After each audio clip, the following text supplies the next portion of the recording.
Hi, my YouTube friends. It's Scott again with another video. And the reason why I'm in front of a shed like this, I know I did a video a while back that you can use shed like this and turn into a nice home. It's pretty big. Turn into a nice home. But okay, never mind having a shed on your land. Now let's talk about the land it's going to be on.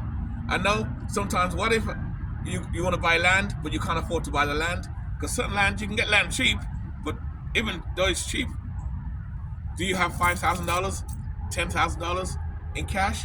A lot of people don't have that. I have it, but a lot of people don't have that. So what if you can't buy land?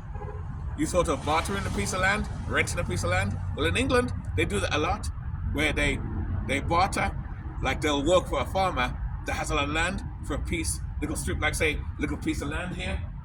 We can put his own shed, house, tiny home, or camper trailer, or van on there, and you rent instead of getting paid. You do some work for the farmer, like do some clean up, clean the hens, cut the grass. So, because these farmers have a lot of land, and he'll give you a little piece you can rent, basically. But instead of paying him, you just do a little piece of work, and you get the land, and you can do things on it, and live on it. So that may be an idea to do. This guy does it in England, and I'll show you this video of this guy. After this piece, we'll get back.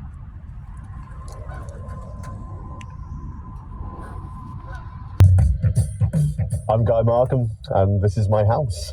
I live on the cliffs on the south coast of Cornwall. I have usually one of the most beautiful views you could possibly imagine to see. I regularly joke with people that I have a £200 house with a £2 million view. Getting your money's worth today. I've been on and off this land for over 20 years now. I've had different living arrangements while I've been here. When people ask me specifically, how do you do this? I say to them, find someone with land and make their life as easy as possible for 20 years. Or at least just be more of a help than you are a hindrance.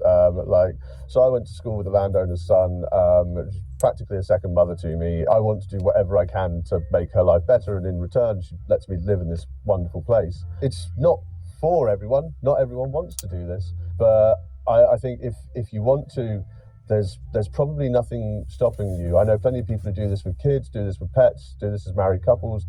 But yeah, it depends what you want out of it, why you're doing it, and to a degree, how much you're prepared to sacrifice. I've found that it's very easy to over-romanticize this sort of lifestyle. It's lovely if you love it, and I love it. But I've had people come here and be very surprised that there is actually only cold water for a shower, or that the compost toilet is just a great big hole in the ground. It's like, well, what you see is what you get. Yeah, there's a bit of extra work with some things, but all the things that people might consider as being a sacrifice, for me, I'm not bothered in the least. This is how I want to live, and I'm really grateful that I get to live in this way. So I technically don't have what I would call a real job anymore, but private security was my main source of income for the past decade. I started making stupid videos for my own amusement, really, and some of my friends' kids turned around to me and said, "Oh, you should put those on TikTok." And I was like, "I'm 36, I don't have TikTok." So I downloaded it and put it on, and they started to hit, and someone shared one of my videos to Instagram, and I put it on there, and it just started to grow. And yeah, I don't really make any money doing it, but I make enough that I can eat and put petrol in the bike, and yeah, that's something to be really grateful for. I'm really happy about that. So yeah, I've managed to disconnect. Like I don't need a real job at the moment, and there is 72 acres here. There's usually something that needs doing. I can do those things, do a bit of work here and there to keep myself going, keep on top of the rent, and even earn some extra cash every now and then. But yeah, every single week where I can do more than eat and fill up the tank is just fantastic.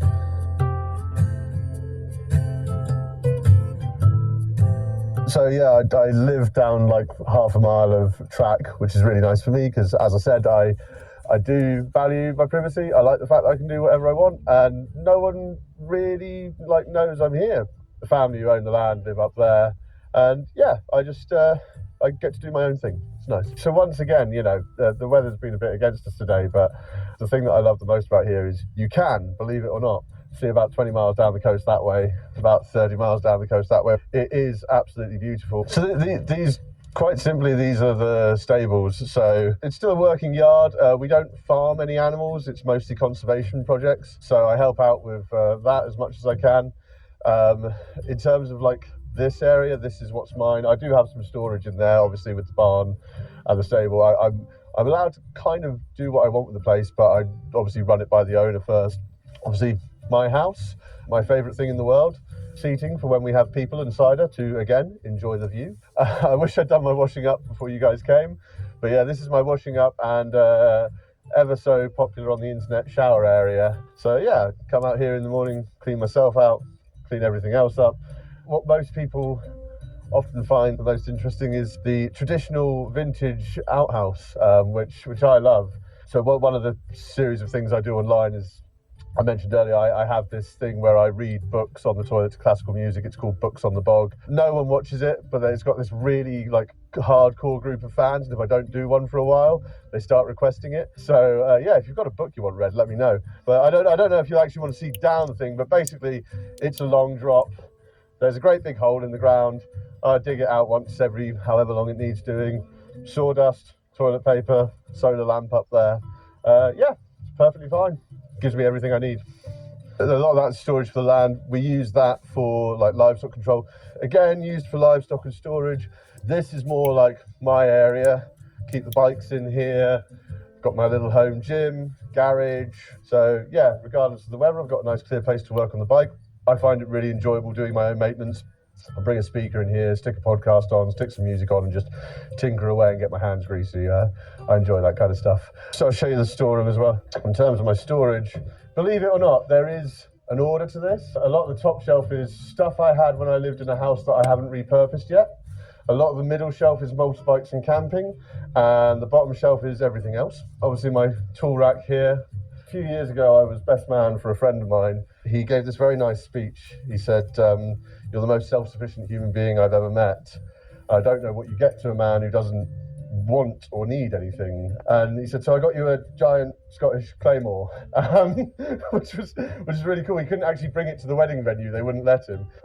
That's got a roof, but yeah, I spend most of my time outside, and I like it that way. I do spend a lot of time just looking at the view, listening to the birds. It's kind of nice. Like, again, I don't want to like over romanticize it too much, but there's something to be said for just sitting and like watching the world go by sometimes. It's really nice. Yes, I'm back, guys. I'm back. After that piece I showed you, see that guy? He lives an awesome life, man. He lives an awesome life. And that's what I'm saying also. So you see, there's always plenty of ways you can live alternatively. That guy, and he's in England, I think it's Norfolk in England, or some part of England anyway, in the countryside. And what he does work for the guy in the farm, and the guy gives him a piece of land he can live on and live off. He doesn't pay no rent or nothing like that. He got little bills and stuff like that. But this guy is like DIY like myself, as you can see. You know, he's got his own workshop. He's got places he can do work in. He can do his bike. And he makes money on TikTok or whatever he does. But he makes little money to pay little bills and electric and whatever he needs to do. But the point is, there's plenty of ways you can live alternatively. And that's what I'm saying. I did this video about land as an alternative way. If you can't buy land or you can't afford to buy land, because not everybody, listen, let's keep it real. Not everybody has $5,000 in cash. Let me see, do I have $5,000 in cash? Let me see. $10, 15.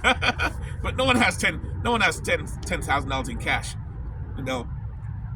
So, like I said before, what if you can't buy land? Get something like that.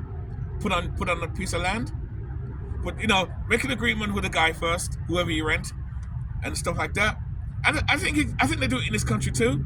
I've not really seen it to happen, but I think it can be done on the outskirts with some farmer guy has a lot of land, like 20 acres, and sometimes some of these farmers don't use all the land. It just sits there derelict. So, you know, some farmers will be glad to rent some of the land to you. Maybe you can pay him some money, like $200 a month, like at the same price as a room, and then he'll have a camper van like this.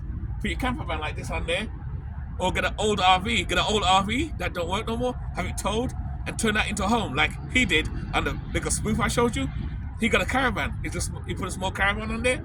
He loves it. Small. This proves the point. You don't need much to live off.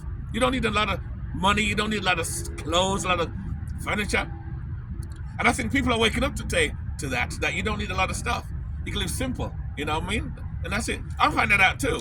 You can live little or nothing. You don't need much stuff to live off. You know, and this way you have more freedom, less work. You know, a lot of people doing, I said a million times that people are doing 2-3 jobs, work hard, 7 days a week. I admit I'm lazy. I don't want to work 7 days a week. I want to enjoy my life. Sometimes I have my dog with me, who spend my time in my van, just travel different places, and just sit around, go to the mall. Oh, there's a geese. They got up there. Oh, that's nice. It's about to rain. It's supposed to rain tonight, actually. It's supposed to rain tonight, so I think they're kind of moving south. Oh, where you going? Come here. Back here. Oh, they're going south anyway. They're going away.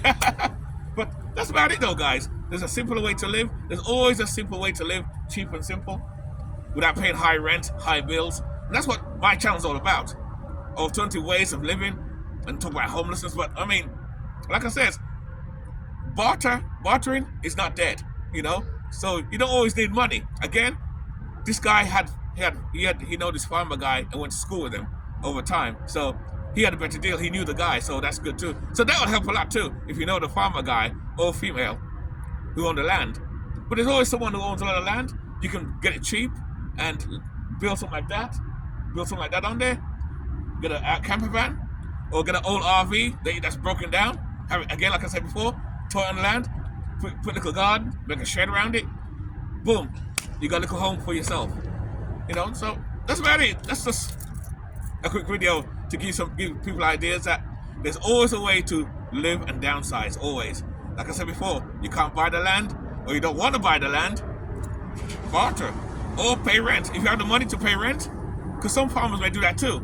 Pay like $300-400 a month, which is like an RV park. It's almost like an RV park or a trailer park, except it's a piece of land. But I'd say I like the bartering part better, because you can work on his land, cut his grass, feed his hens, feed the cows, whatever. I don't know what deals you and him will have, but you and him make some deals, and boom, in replacement, he'll give you a piece of land to live on for months or for years. That's almost like when you do work like hotels, they give you a room for free when you work for the hotel. Of course, they pay you as well, but you get a room to stay, so you don't have to look for a room and pay for another place. That's basically like the same thing, except it's a farm, not a hotel. It's not the hotel you're working in, it's a farm, you know? So, there's a lot of farms out here. Where I live out here, there's a lot of farms towards the countryside. A lot of people own a lot of land, you know? I thought of doing that too. I thought about that, and that's why when I saw that video, I said, let me do a video on this. A quick video, and I do a spoof on that so you can see what I'm talking about. So what do you guys think? Are you down for that? Would you rather buy a piece of land for yourself? Or if you don't have the money, would you rather barter somebody, a farmer or somebody, and get a piece of land instead and live like that? I like